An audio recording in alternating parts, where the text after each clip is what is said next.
Welcome everybody, thank you for gracing us. Today's class is dedicated in honor of Yaakov Yosef Schleifer, in honor of his birthday. Yom Holedet Sameach, happy birthday to Yaakov. Wishing him a year of tremendous happiness, accomplishment, abundance, with love and admiration from his family and friends. Happy birthday, Yaakov Schleifer.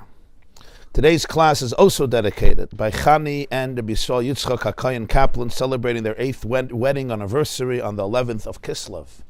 Mazel Tov. La'arichis Yamim V'Shanim Tovos. Thank you very, very much. And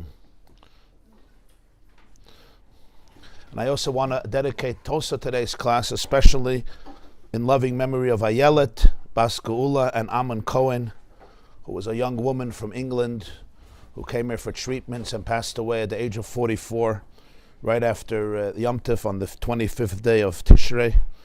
And we had the privilege of her daughter being here, this class, for a long time. I think she's coming today as well.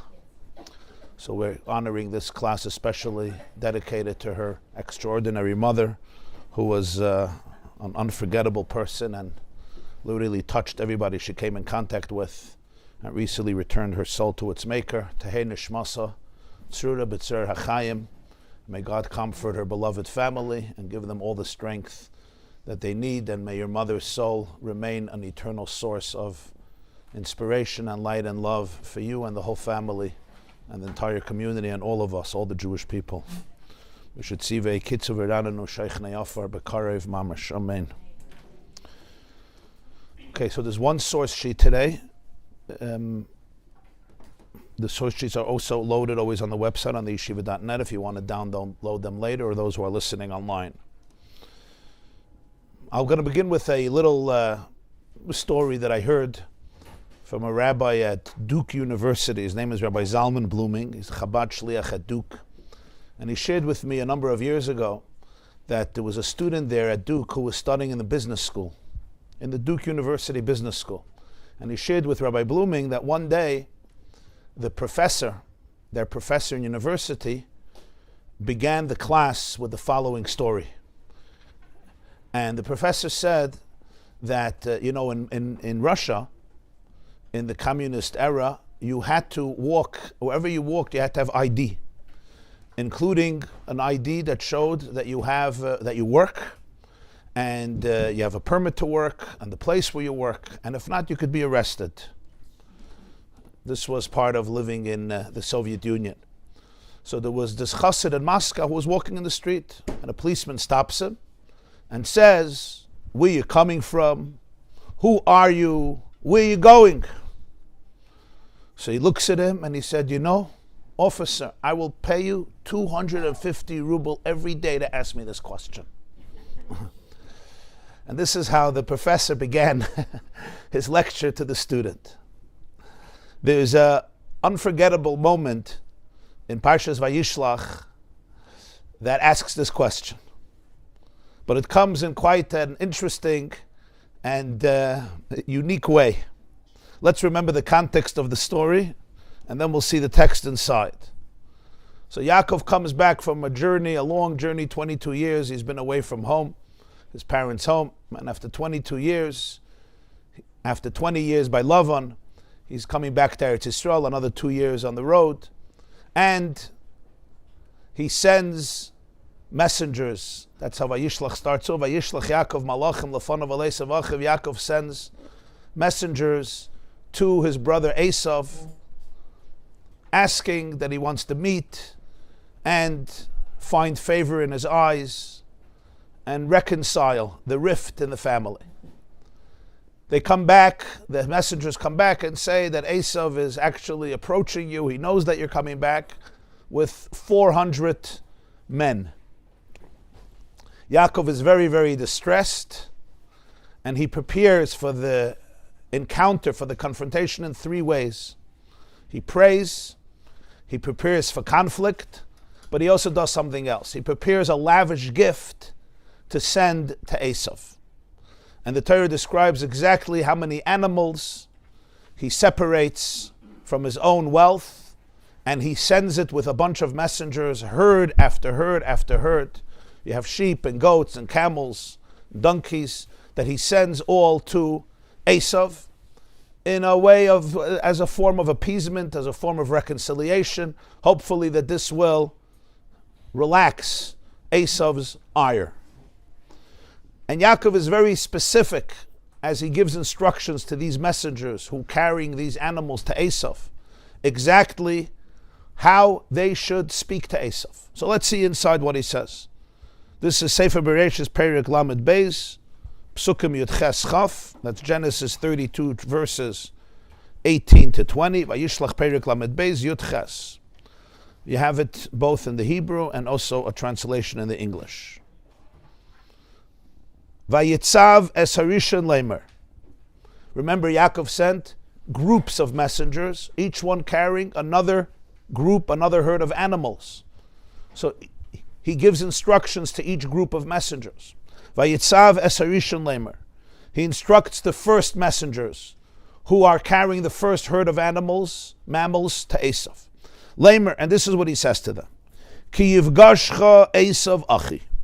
When my brother Eisav will meet you. V'sha'el chaleimer. And he's going to ask you, saying, Lemiyata, who are you, to whom are you, which means to who do you belong to. Lemi is to whom, ata are you. In English it means to who do you belong to. Another question he's going to ask, V'ana selech, where are you going? A third question, Ulemi eila lefanecha. And what is all this before you? In other words, what is the function of all these animals? Why are you carrying all these animals? Three questions. Lemiyata, who do you belong to? Ana selech, where are you going? Ulemi eila lefanecha. Who owns all these animals? What are all these for? V'amarta, you should answer all three questions. Say, La'avdecha leYaakov. We come from your servant Yaakov. That's who we belong to. That's who sent us. Minchahi. These animals are a gift. Mincha means a gift. Shlucha, sent la'adayni la'Eisav, to my master Eisav. V'hine gam hu acharenu. And he is also right behind us. He is also right behind us. Probably he referring to Yaakov. Vayitzav gamas hasheni, gamas hashlishi. Yaakov gave similar instructions to the second group of messengers carrying the second group of animals. Gamas hashlishi, also the third group.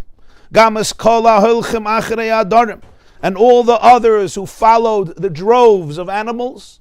So he said it to the people who took the first group, the second group, the third group, and all of the others afterwards, because he sent many groups of animals. Leimer, saying, Kadavar hazeh, exactly the same words, to Dabrun shall you say, El Eisav to Eisav, b'moitzachem oisai, when you find him, when you reach him.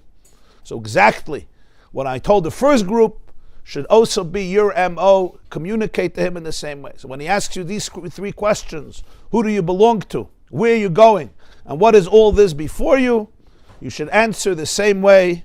I'm coming from Yaakov, my servant Yaakov, your servant Yaakov, that's who we belong to. We're heading to you. This is a gift that's sent to you, and this answers Esav's three questions. It does seem, though, a little strange, the specific dissecting exactly what Eisav is going to ask. Yaakov supposes that Eisav is going to ask three questions, and Yaakov gives a detailed answer to these three questions.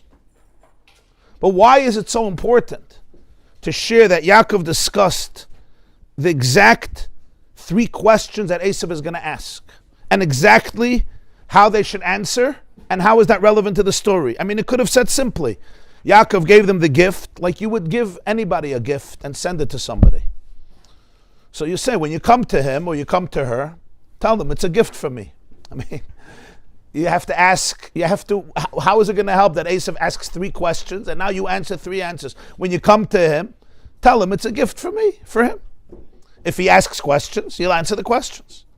So it could have just said, Yaakov told him to give the gift, and when you meet Eisav, tell him where they're from. Tell him I sent it to him. it seems like these three questions of Eisav and the three answers that they need to respond are an essential part of the story. But at first glance, how do you know Eisav is going to ask these three questions? What if he's going to just look and like, what's going on? Or maybe he's not going to say anything. Or maybe he'll just ask, who are you guys? Just one question. Or where you heading? Or what are all these animals for? Maybe he'll ask all three. Maybe he'll ask a fourth question. I don't know. What are your names? How old are you? Where were you born? If he's very social. How do you like the Middle East? I mean, whatever. And it doesn't seem so relevant exactly what he's going to ask. The point is, you want Eisav to be impressed. You want Eisav to be appeased.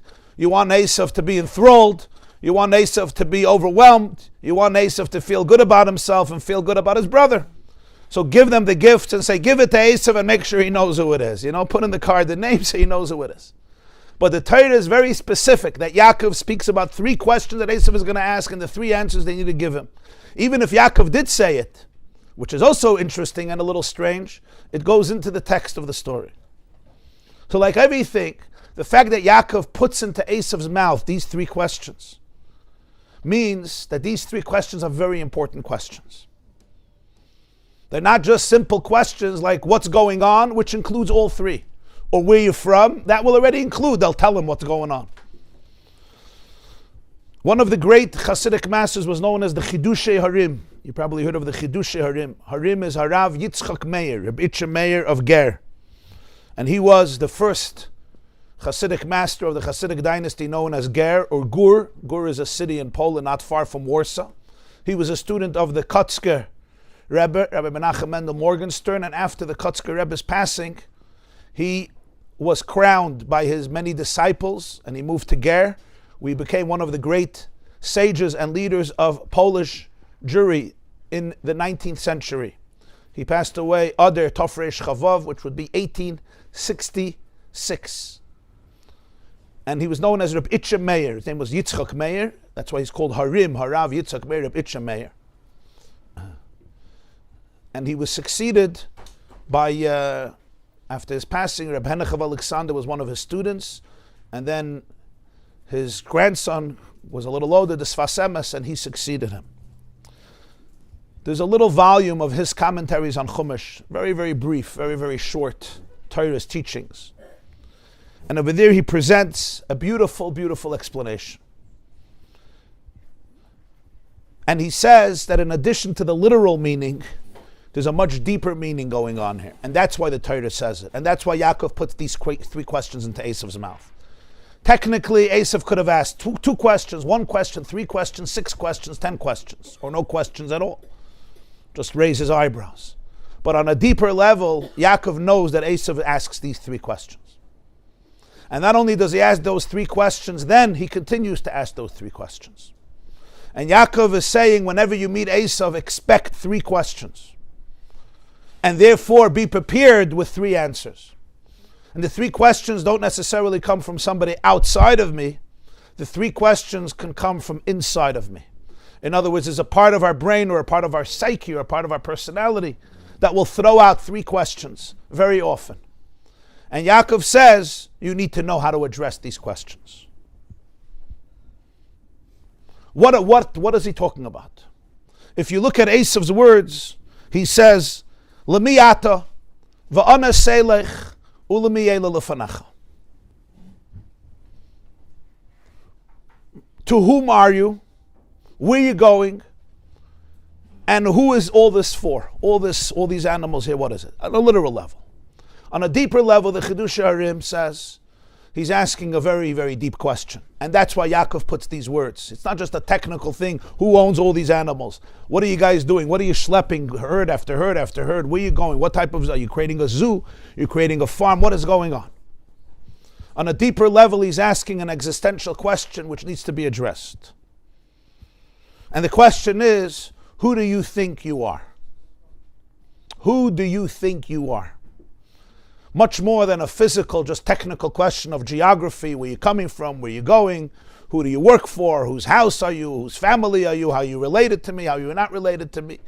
So they say when 2 Jews meet, if within 3 minutes they don't establish some familial connection, One of them is probably not Jewish. Someone is connected to somebody. So that's important. But the question here is, according to the Chidush Shurim, who do you think you are? And that's a question that sounds familiar to many people. It comes in different forms, at different ages, in different ways. Maybe a person heard it first from a teacher, or from a parent, or from another caretaker who lost their temper, who had their own issues, or maybe both. Maybe from an elementary school teacher, or principal, or somebody else in the world. Sometimes a person who maybe would have been better as a car mechanic or a bank teller, but they go into the field of education, and that includes sometimes parents who don't know or are themselves very wounded, whatever the case is.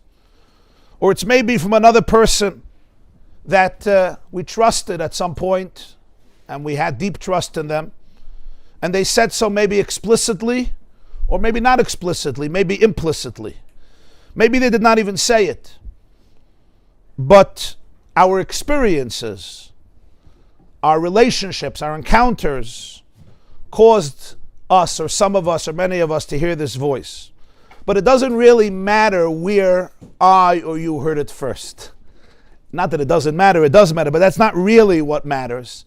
What matters is that you are repeating it to yourself many years later. You know, there are messages that I may have heard. There are messages that I may have picked up. There are messages that I may have internalized in one way or another. That doesn't matter as much as what I am now saying to myself. I'm repeating that message again and again and again, consciously and maybe unconsciously. So it's now my question that I keep on asking myself. It's your question that you keep on asking yourself. It's not anymore an external question that was injected, but it's now injected, and inside it's coming from within. We have an inner voice.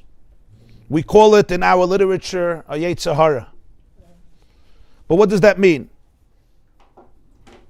It could be very, very powerful. It could be very, very distracting. What's so distracting is that it doesn't always look evil or even negative, because at its core, maybe it's not. Actually, it could look like a friend. And in a funny, paradoxical way, it's trying to protect us. And in fact, this voice is the prerequisite for so many dysfunctional habits, coping mechanisms, craving, instincts, mistakes, even sins that people make.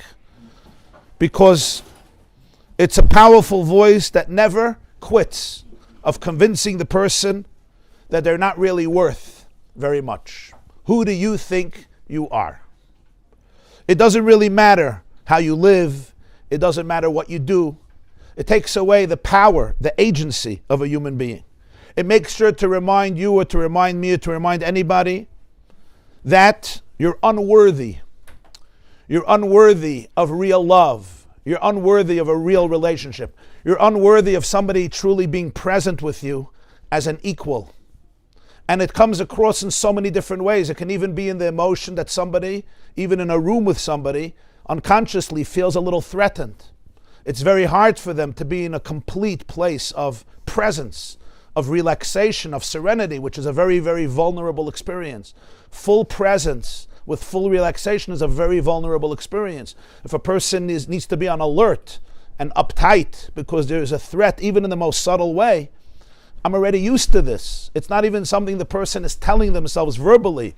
They have told this to themselves so many times. The neural pathways in our brain are already designed to react to another person in this specific way. Sometimes the voice can come in so many different ways. It may tell me that I'm damaged goods, I'm unworthy of love.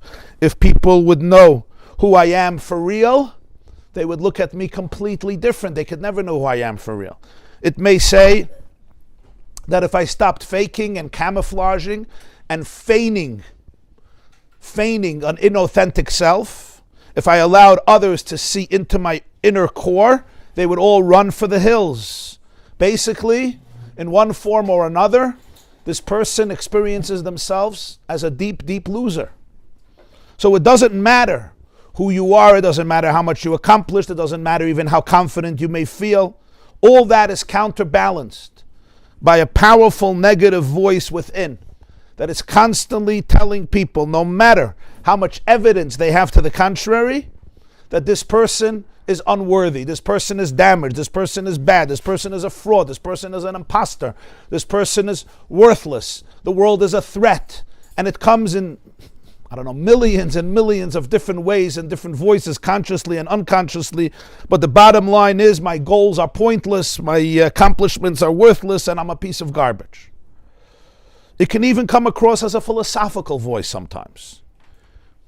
Do you really think you're someone? Do you not realize that you're less than an infinitesimal particle of dust on the surface of infinity? It's very sophisticated, very philosophical. Relative to the space of the cosmos, you don't even amount to a bad joke, or even a cholent bean, or a speck of dust. So basically, this is the question of Eisav. Eisav represents the dross, the excess application of his father Yitzchak, and his revolutionary idea of limitations imposed by Gvura. Avram Avinu was chesed, love. Yitzchak was Gvura, which imposes limitations on the love. Yira, awe, reverence, limitations, discipline, reverence, boundaries. This is what Yitzchak introduced. But like every positive quality, there could be the dregs, the dross, what's called the psilus, the dirty part that comes out of it, the excess. So basically, Yitzchak Avinu focuses on boundaries, on gvul. And the excessive Yitzchak becomes Eisav. Meaning Eisav comes from Yitzchak, just like Yishmael comes from Avram. The Gemara says, Loik Avram sheyatza mimenu Yishmael, loik Eisav, loik Yitzchak sheyatza mimenu Eisav. Yitzchak comes from Eisav. Yitzchak grows from Eisav. Yitzchak is a child of Eisav. Yitzchak loved Eisav. Yitzchak wanted to bless Eisav. What did Eisav represent? Eisav represents Yitzchak in excessiveness.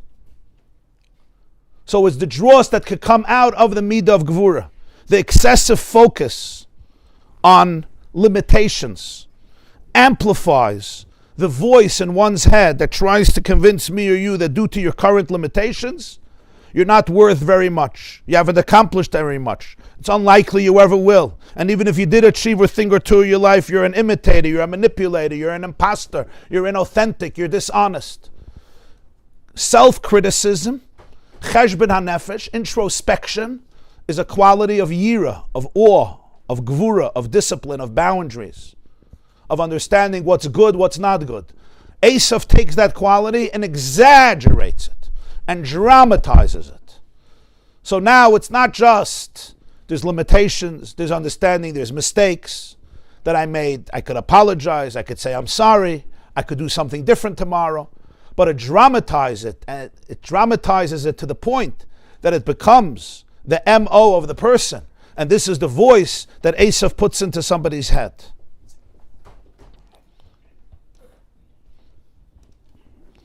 Now we come back to Yaakov. So Yaakov tells his messengers, you're going to meet my brother Eisav. And I guarantee you, you're going to hear 3 questions. How did Yaakov know? Because these 3 questions are asked. They're not technical questions. They're very deep questions that come from within the psyche. Eisav will ask 3 questions. And again, this is Eisav also within. And the questions have one purpose. Each question denigrates, at some point, minimizes, belittles the person being asked the question. So for generations, Yaakov is teaching the Jewish people. Everyone, in a way, one of his messengers, everyone, a child, an offspring, a shliach, an ambassador of Yaakov Avinu in this world. And he says, when you confront the inner or outer Eisav, get ready to hear 3 questions. And they could come 24/7 at any point of the day or of the night, in the middle of your sleep, or on the couch drinking a coffee, or taking a walk, or in the middle of davening, in the middle of learning, in the middle of doing a mitzvah, in the middle of taking care of something. When you're busy, and when you're very busy, and when you're extra busy, you could just pop in. The first question is, who do you think you are? Great question. Who do you think you are? In the original words of the Torah, It's two words. Lemi ata. Lemi ata. Those are the questions. That's the first question. Who do you belong to? Who sent you? Why would you think that you matter or amount to anything? In Yiddish, the expression is Ver bist du bechlal? Who died and made you king? Ver bist du? Lemi ata. Who comes to? Where did you come from? That's question number one. Question number two. What do you think you have accomplished or you're accomplishing? Everything amounts to pretty much nothing. Again, in the original words, va'ana selech.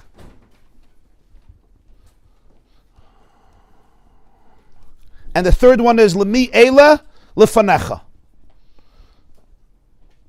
So what's the third question? I'm going to the third now. Lemi ela lefanecha. Why do you think they amount to anything? What are all these things here? What are you wasting your time with? So this is basically the question of what do you think you're accomplished or you're accomplishing? So what is the meaning of everything you have here with you? What is it? But there's also another question. Where do you think you're going? What is your destination in life? These are the three questions that Eisav asks the Jew. The object of the inner Yetzer Hara for self-denigration is to taunt a person every day with these same demeaning questions that Eisav asks Yaakov messengers. What happens? It causes me to be ambivalent, to doubt my own value, to cut me down, to cut you down, to separate you from your stamina, from your flow, from your inspiration, from your life force, from your energy, and ultimately to turn the person into a responder. Instead of being proactive, I become reactive and I become a victim of this negative self-talk about myself, or a victim of your negative self-talk about yourself. It creates, and this is the goal, to create anxiety in the person, to create loneliness, to create brokenness, to dull your senses, to dull your creativity, to create depression. And this always guarantees failure on all fronts. It's the most effective way to drown out and defeat a person's spirit, to defeat a person's infinite soul. And that's why it's so important for Yaakov to say this.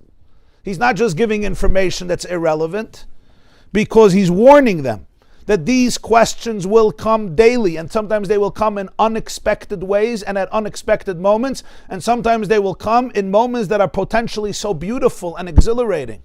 For example, when you're in with your child in the kitchen, just you and your child. When you're with your spouse in the kitchen, just you and your spouse. When you're with somebody else, or when you're with yourself, just you and God. And in those moments that have potential for so much presence and life and love, Eisav will pop up with these questions right there. And they don't have to be asked verbally. It's a chemical, it's an energy. The body just knows the question, and I'm already responding. Even by just looking away, even by not having the ability to give eye contact, even by the ability not to be present, even by the ability of just turning my head, even of the ability of just shutting down and going into a place of thinking and over-guessing and more thinking and more thinking. Just all of these responses that come so naturally to the body, a heaviness, a coldness, a detachment, a fear, a loneliness, right away over-guessing and over-analyzing and over-dissecting and imagining what this person is thinking. All of these are Eisav asking his questions in one of these three ways. So if they are to escape the destiny of emptiness and torturous detachment, Yaakov says you need to know how to answer these questions. What are the answers? The answers are very critical. Eisav, you're asking me, Lemiata, ver bist du? Who are you? Where do you belong to? Where do you come from? That's a very, very, very powerful question. And the reason it's so powerful is because it casts that inner doubt on the person, especially if you made a mistake. And who doesn't make mistakes? Especially for the perfectionists among us, that making a mistake is equal to, death or worse, because death is once, and the mistake keeps on repeating in your brain of how horrible it is. Like used to be a broken tape recorder, then it was a scratch CD. I don't know what it's now, but something that just doesn't stop repeating itself in our mental chatter. And all of this proves to the person their inadequacy, their self-pity, etc. So Yaakov says, when you hear this question, L'miyata, you have to be able to say in his words, La'avdecha leYaakov. Let me tell you who I am. I come from Yaakov. I belong to Yaakov. Yaakov is the person who later, he would have a name change from Yaakov to Yisrael. And why would his name be changed to Yisrael? Ki sarisa im elakim ve'im anashim vatuchal. Because you wrestled with Elohim, with Hashem, and with people, vatuchal, and you prevailed.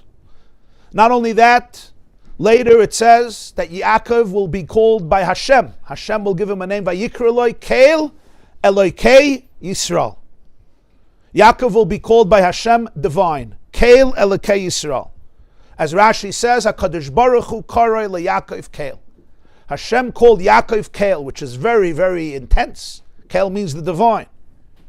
What does this mean? Why is this so important? Because this is the first answer to Esav's question. L'miyata, who am I? Where do I come from?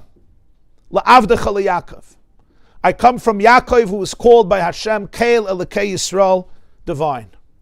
I once actually heard, after Queen Elizabeth died in September 2022, a few days before Rosh Hashanah, I think, Queen Elizabeth II. She was a monarch for close to 70 years. So I saw one of the people there shared a story. She became a queen in the early 1950s. Her father died young, and she became a queen at a very, very young age. So for many years, her mother was still alive, known as the Queen Mother. And once they went on an outing. She and her mother went on an outing. And in their coach, or in the car, it happened to be that her mother was in a very grouchy mood that day. In London, it also rains a lot, so I could understand. And the weather is not so good. So she was in a very, very bad mood, her mother. And her daughter, who was wearing, the garb of the attire of the queen, is sitting there. And she burst out at her daughter, Elizabeth. And she says in a beautiful, perfect, eloquent British English, which I'm not British, so I could try to emulate, but I don't know how successful it will be because I'm a New Yorker, unfortunately, for the accent. She says to her, "Who do you think you are?" Who do you think you are? So she looks at her mother and says, "Who am I? I am the queen, Mama. I am the queen, Mama." And I saw, the Baal Shem Tov says that everything you see and you hear is a lesson in Avodas Hashem. So this is literally the story here. L'miyata, who are you? Where do you come from? Who died and made you queen? Your husband.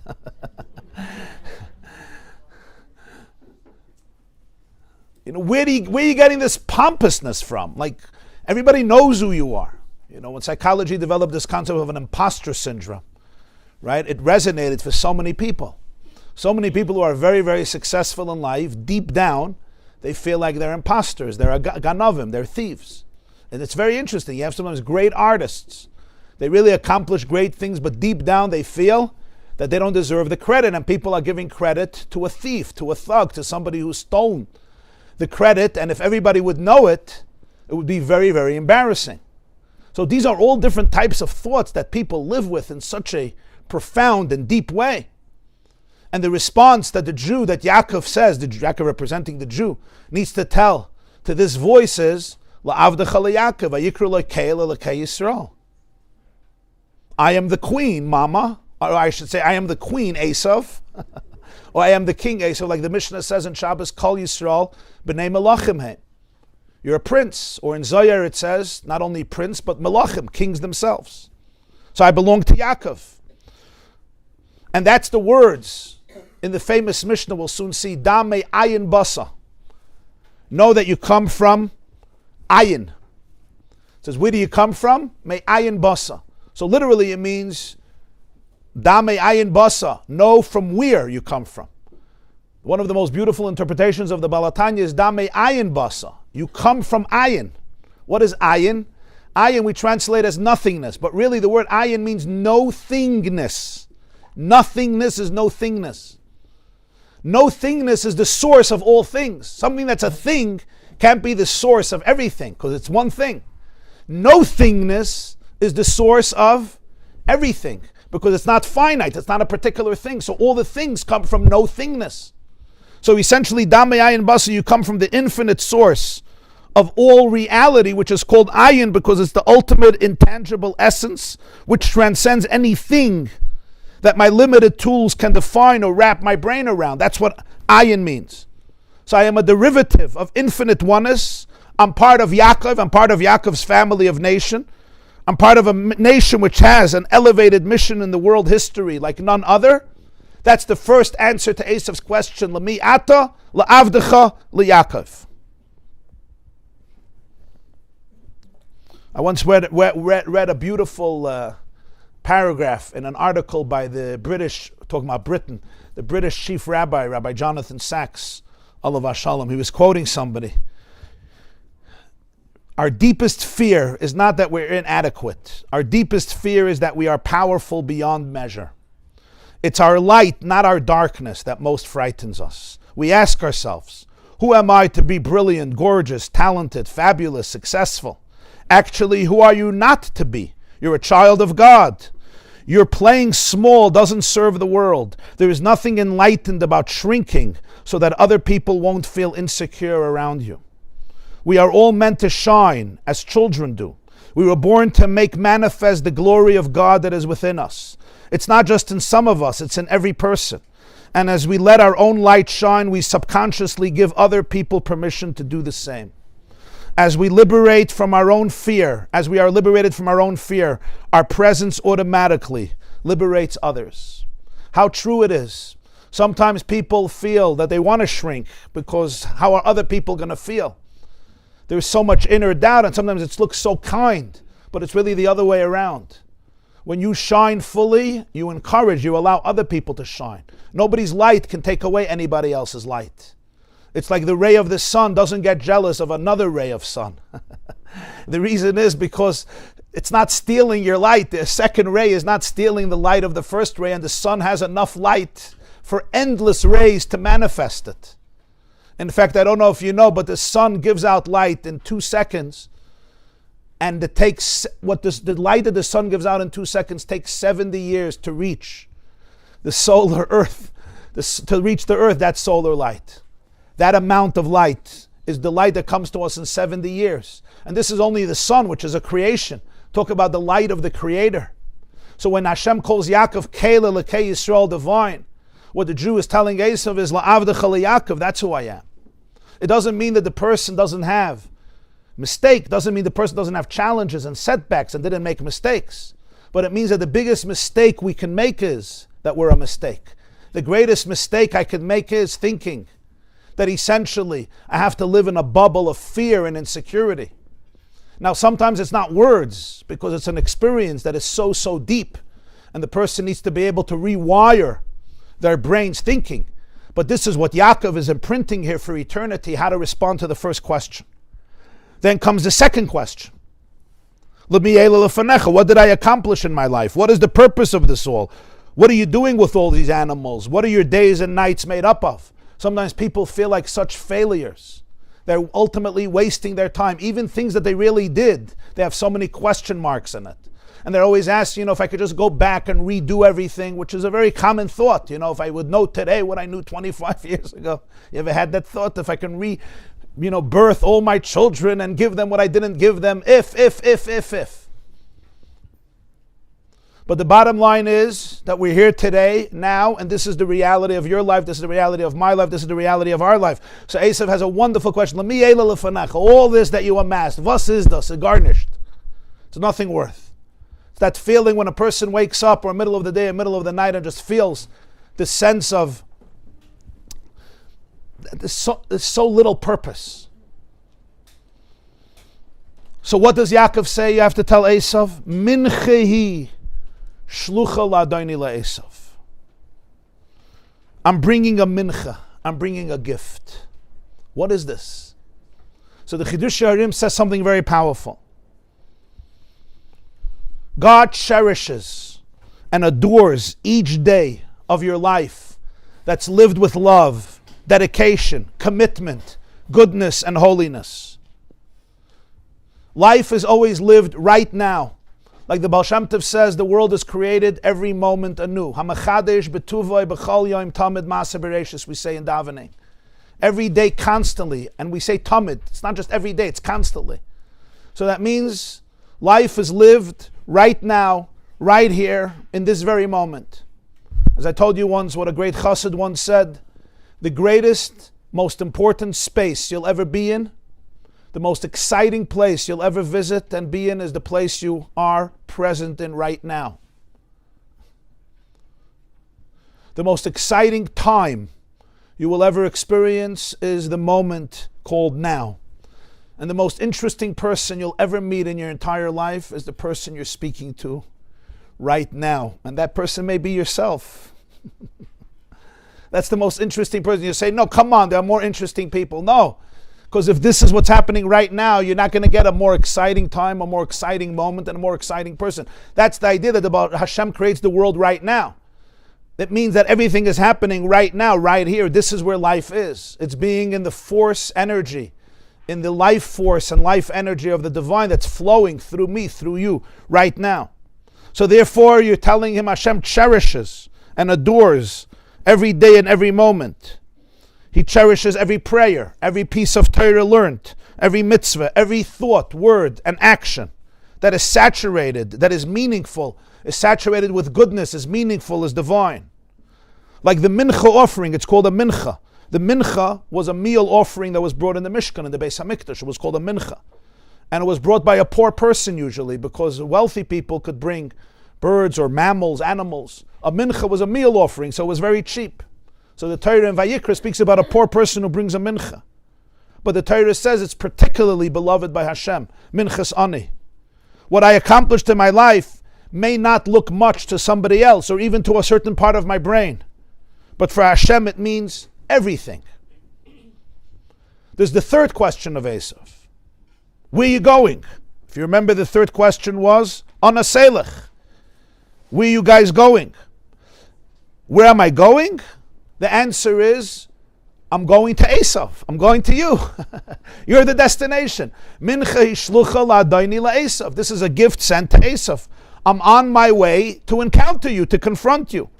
My goal in this world is to identify the voices inside of me which eclipse my infinity, my holiness, my goodness, my purity, my divine life force, my inner energy, and choose to allow my true inner core to emerge and control my life. Eisav, I'm actually excited to confront you. You're asking, what's the purpose? What's the goal? What's my destination? You, which is strange. This voice, you want to meet this voice? Yeah, I want to meet you and make friends with you. Come, tell me who you are. Tell me what's scaring you. Tell me what's distracting you. Why are you so afraid of feeling what is behind? Tell me why you need to do this. What is it that you're trying to protect? Why are you creating such a klipa, such a husk, such a shell around my soul? I know you have some purpose. I know you're serving something. I am on my way to meet you. My goal in this world is to work with you, to transform you, to heal you. So I'm actually excited to confront you. You who are trying to knock me down, who pretends to be my master and my Lord, who instills these voices and feelings and emotions and instincts and reactions and responses and all of the body mechanisms. It's you who I want to meet. I want to muster my power, my confidence, my strength in order to be able to look at you and in order to be able to deal with you. I understand that a major part of my life is to be able to heal these voices, to be able to deal with them, to heal this anxiety, to heal this depression. The fact that I have to constantly work with you makes me stronger. And it teaches me who I am and what my work is. So I'm going to you, Eisav, to reveal the truth. And the truth is that infinite oneness pervades everything. It even pervades you. Even your resistance is here to teach me who I really am, what I need to work on. You're helping me become the person I'm supposed to become, to reveal the truth behind the guilt, behind the shame, behind the anxiety, to help me heal from the distortions in my brain and in the world and reveal God's infinite love in everyone and everything. So it's the purpose of actually dealing with you.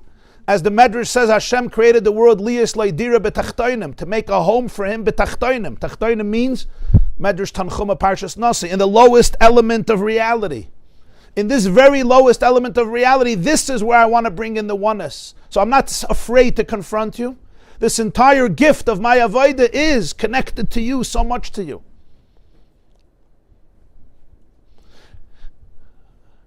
Now Yaakov also asks these three questions. They come in the form of three questions asked in Pirkei Avos. And they're asked by a man named Akavia, which is the letters of Yaakov. If you'll take a look in your next source, Pirkei Avos, Perek Gimel, Mishnah Aleph. Akavia ben Mahalal Omer. Akavia, the son of Mahalal, says, Histakel b'shloisha dvarim ve'enat habaladei aveira. Reflect on three things, you won't come to the power of sin. Know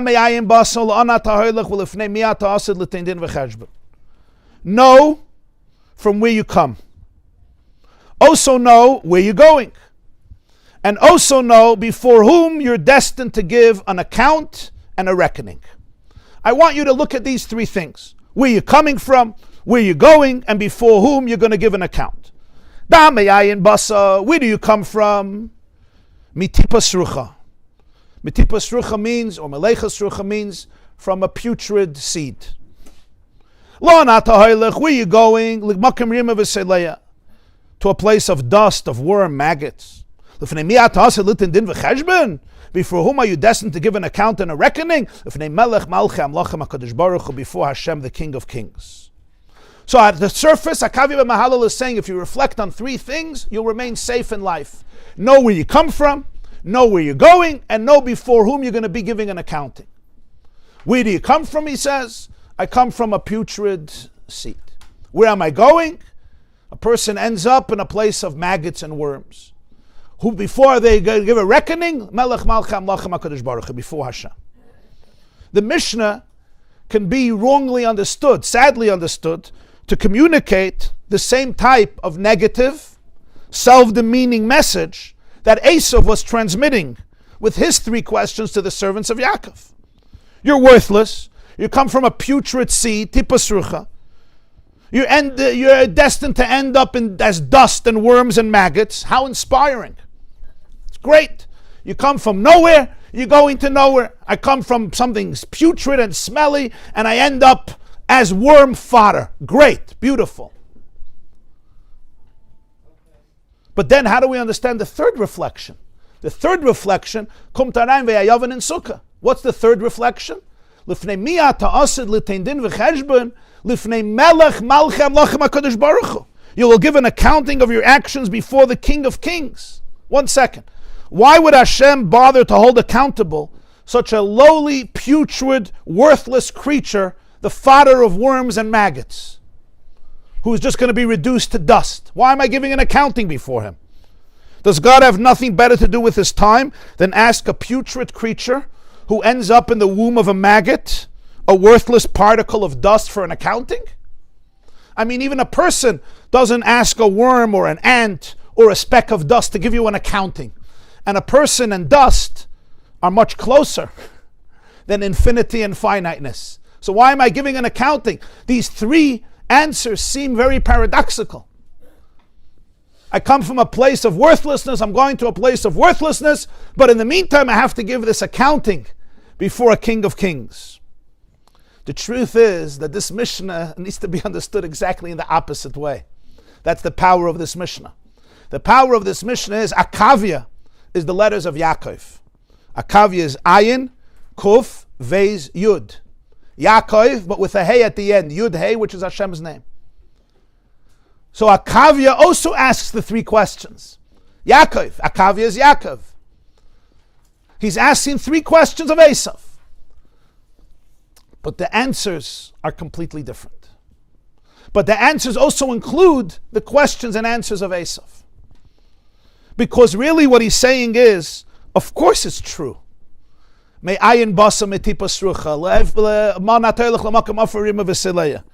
course it's true. A human being started out as a single cell, which has 95% of the same DNA as lowly yeast. 95% of the same DNA as lowly yeast. But what happens to this cell of the person? The person is so much more than that. Right? Look at all the capabilities, all the power that God has given the human being. Look at all of the dimensions, the brain, human consciousness, humanity, sensitivity, free will, wisdom, conscience, love, yearnings, aspirations, dreams, and the entire miracle of the organism of a human being. True, a person doesn't live physically forever. But a person is much more than dust. The person is alive, and God expects them to live fully. The soul is eternal, and even the body will be resurrected and has eternity. This is exactly the marvel of the human being. The marvel is this paradox. The marvel is that a person needs to discover who they are. You would think you come from sperm cell, just like a worm. So really, we should just be worms. In fact, Charles Darwin, in his Origin of Species, where he's postulated the whole idea of evolution, writes over there, if I'm not mistaken, that one of the most fundamental results of all of his research is that fundamentally there's no difference between a human being and an animal. There's no difference. That's fundamentally the conclusion. I came from a sperm cell just like a worm, so I should look at myself as a worm. And there are those radical secularists who are very invested in trying to heal mankind if everybody could just accept that they are worms. At best, chimpanzees.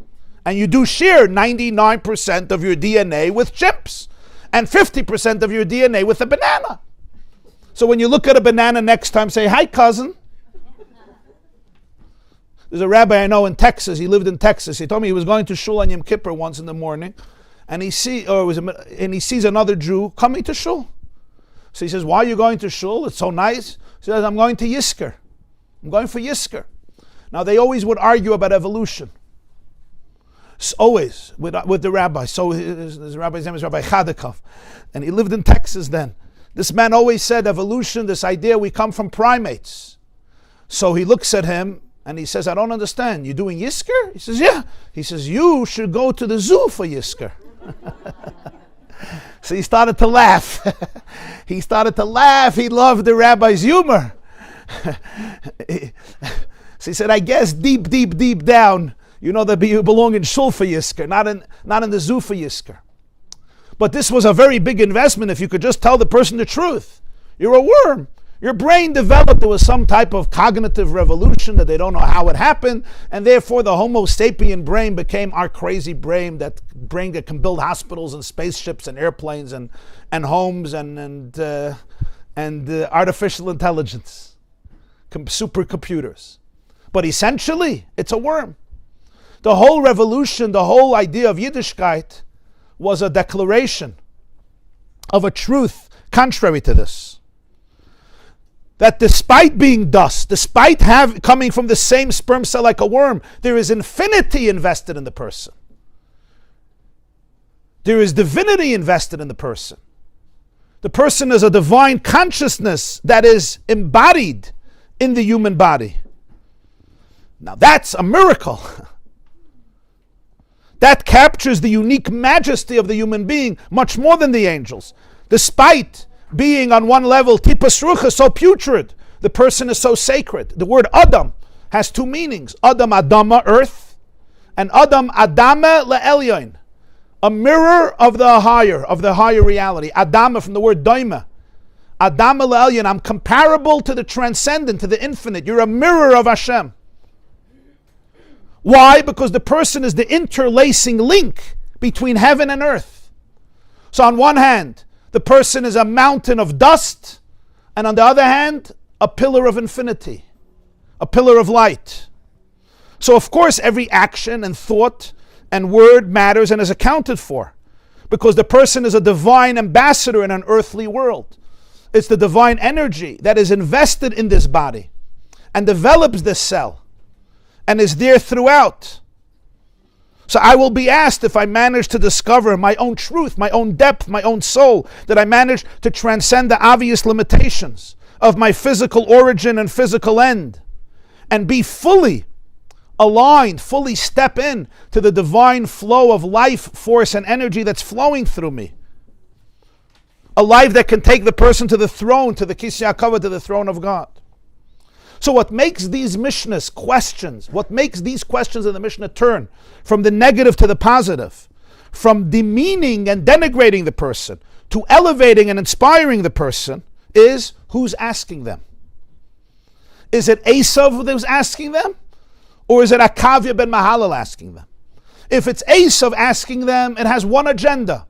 The agenda is to make you exhausted, to deplete you, to make you feel sick about yourself, to numb you, to detach you, to cut relationships, to put the person into a box, to put the person into a shell, into a klipa, to dull a person's energy and creativity, to make me compare myself to other people, creating jealousy, to sense this fake competitiveness. It's a lack of authenticity. The person is now in this inner whirlwind of doubt and ambivalence and shame and guilt. That's what Esav's question is. Who are you?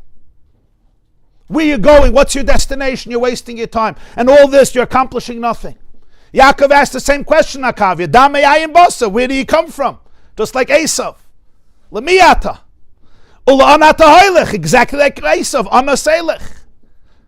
And what are you accomplishing? But it's coming from the Yaakov in the person, who says, I want you to understand that the tipos rucha, the putrid seed, and the place of dust and maggots and worms are the context, are the backdrop through which you can appreciate the grandeur of your life, through which you can appreciate the exquisiteness of your life. That's exactly the backdrop to appreciate who the person is. An angel doesn't come from this putrid cell, this putrid seed. An angel doesn't end up in a place of maggots. The human being is the synthesizer, is the link between the Gashmi and the Ruchni, between the heaven and the earth, between the infinite and the finite. So it's precisely that I deal with all of these struggles, I deal with all these setbacks, I deal with the light and the dark and the ugly and the beautiful all inside of me, that makes the person create a dira b'tachtonim, to bring the infinite oneness into the lowest element of reality, beginning into the lowest element of the person's psyche. And that's why the answer is da me ayin basa.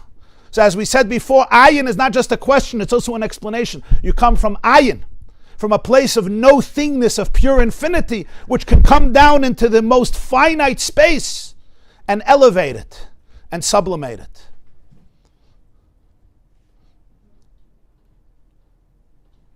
And that's why there's a din v'cheshbon lifnei melech malchei amlachim HaKadosh Baruch Hu, because what is this person? So it's the exact opposite of Esav's message. There was the chief rabbi of Antwerp. For many years was a Jew named Rabbi Chaim Kreisworth. Rabbi Chaim Kreisworth was born in Krakow in 1920. He survived the war. He moved Chicago, Israel, and ultimately became the chief rabbi of Antwerp in Belgium, until his passing. Reb Chaim Kreisworth once shared a story.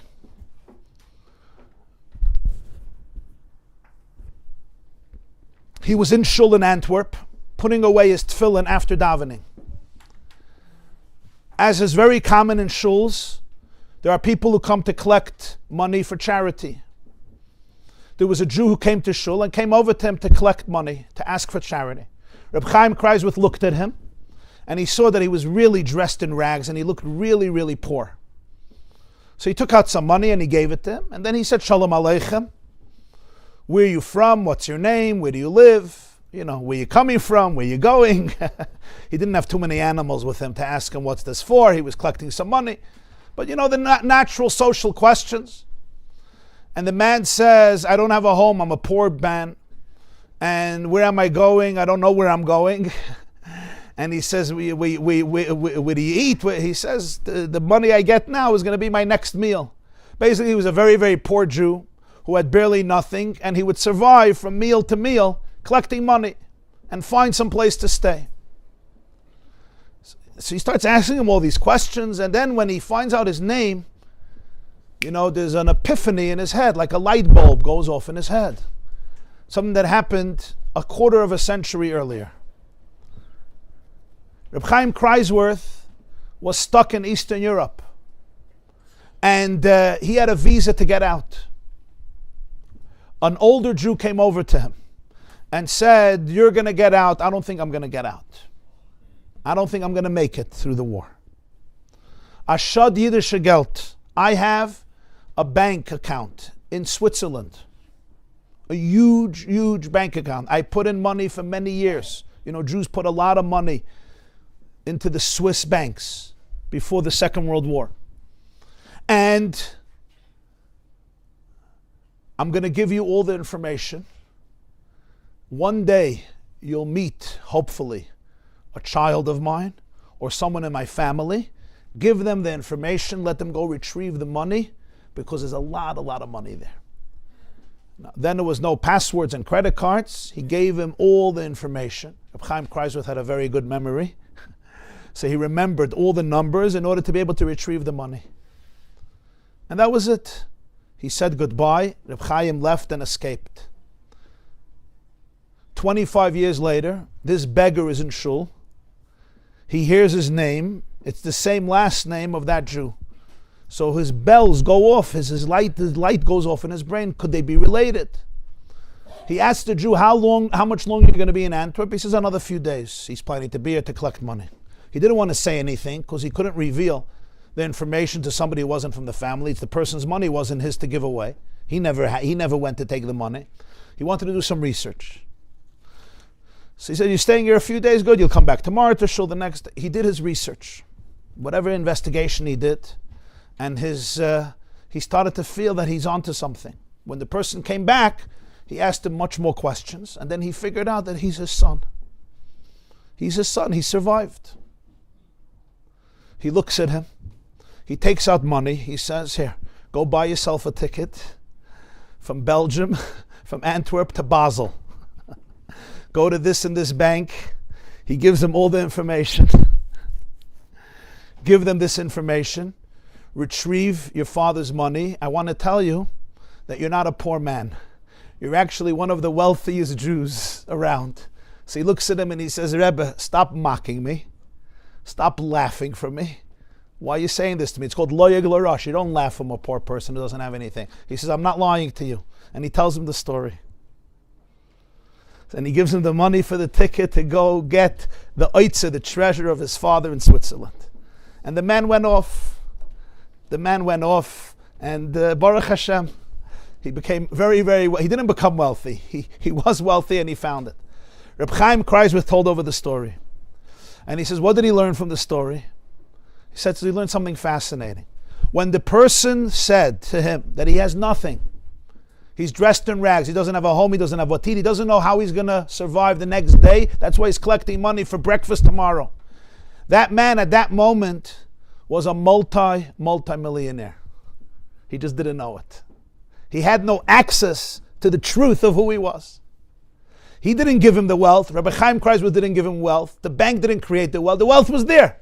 He just didn't have the knowledge. He didn't have the experience. He didn't have the access. All I did was I gave him the numbers that accessed it.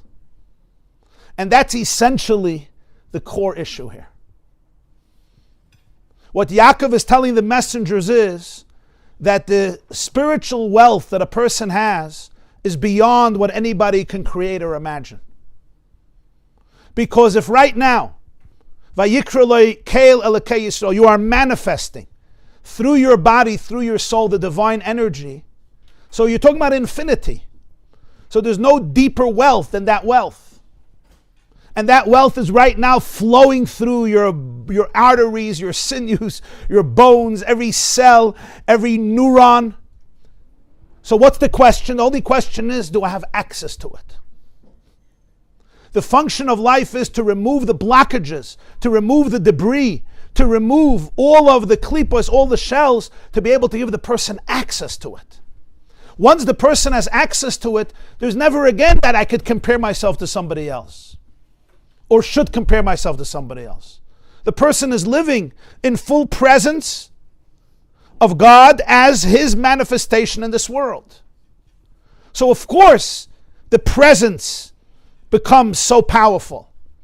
Every relationship, every encounter, every moment. Of course, lifnei miyata asid litein din v'cheshbon lifnei melech malcham lachem HaKadosh Baruch Hu. Not in the negative sense. You're going to have to be giving a reckoning and give an excuse for every time you came late. But in the most noble sense, lifnei miyata asid litein din v'cheshbon lifnei melech malcham lachem HaKadosh Baruch Hu, to realize the power, the potency, the opportunity, the potentiality of every moment in life. What Eisav comes to do, and this is what Yaakov warns us, is it cuts off access. It's literally like you have electricity flowing through a wire and somebody cuts the wire. The electricity doesn't die. Electrons don't die. But the cut wire doesn't give me access to the electricity. And this is what happens in a brain, in a person's brain. We sometimes, at certain stages, we cut wires. Wires get cut off. We're not integrated anymore. We're not cohesive. There's wires that are not channeling the energy. And it's a very, very common and a very, very sad thing. And it's very real. And now with these wires not channeling the energy, they literally have to function in a completely different way in order to survive.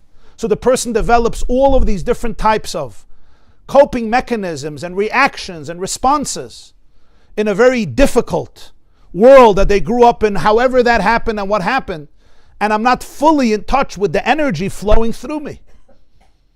And it happens in such subtle and sophisticated and sly ways because of so many different events. But the key always is that a person has this Yetzer Hara inside of them that could be manifested in very, very, very many different ways. And the bottom line is, it cuts me off from my own wealth, my own spiritual wealth. So Yaakov warns the messengers, or cautions them, and says these questions are going to be asked. They're going to be asked constantly, and you always have to know the answer. When he asks L'miyato, say L'Yaakov, L'avdecha L'Yaakov. When he says, what all of this that you're doing, it's a mincha, it's a gift. It's a gift to be alive, to serve God. When you say, what's your destination, what's the purpose? I'm actually here to deal with you. You're not discouraging me. You're not going to destroy me. You're not going to denigrate me. On the contrary, you're here to show me what my work is. You're not a mistake.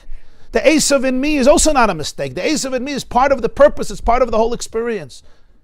It's part of my dira b'tachtonim. It's part of the relationship that I need to build. It's part of making me the human being I need to become and working through everything I need to work through. And then Yaakov tells the messengers one last line. What does he say? Tell him, V'hine gam hu acharenu. He's behind us. What's he's behind us? That's his last thing. V'hine gam hu acharenu. He is behind us. Who is he? The last word, the last name that was said in this pasuk is Shlucha la'adoni la'Eisav v'hine gam hu acharenu. The last named pronoun in the verse was Eisav. But that can't be the meaning here because Eisav is not behind us. Eisav is talking to us right now.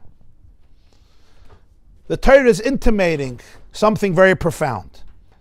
The ambiguous he in this verse is referring on one level to Yaakov. He, Yaakov. It's also referring to Hashem himself. And this is the final answer that Yaakov tells the messengers to give over to Eisav, to the Yetzer Hara of self-denigration. V'hinei gam hu acharenu. It's my personal privilege and responsibility to stay focused and strong and grant success to those parts in me that appreciate my infinite intrinsic value. I must confront your questions constantly. Not to go down that rabbit hole, not to numb, not to detach, not to go down these questions. But because I know, v'hinei gam hu acharenu, I'm far from being alone in this struggle against anyone and anything that tries to tear me down in my own eyes. V'hinei gam hu acharenu. Hashem is always behind me in this struggle to believe in my own value, despite your, Esav's, constant attacks on it. He is the one who's cheering me on. He is the one who's helping me to complete the journey that I have started.